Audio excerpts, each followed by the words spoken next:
all, we're here at Yester Oaks in Mobile, Alabama. We're just down the street from so many amazing shops, restaurants, parks, and everything else Mobile has to offer.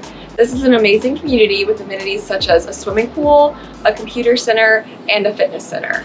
Today, we'll be looking at a 2-bedroom, 1.5 bathroom unit. Let's go take a look.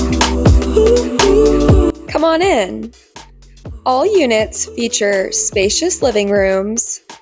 Right off of the kitchen, you'll find the back patio, which includes a storage closet. Back inside is the fully equipped kitchen and another storage closet. Also downstairs is the half bathroom that's perfect for guests. Upstairs, you'll find a linen closet and 2 very spacious bedrooms. The first bedroom includes a large closet with plenty of space for all of your clothes, and the second bedroom includes 2 closets.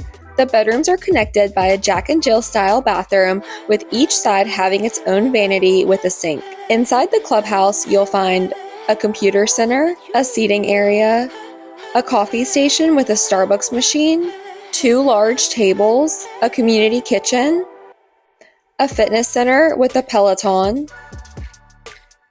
and a secure package room.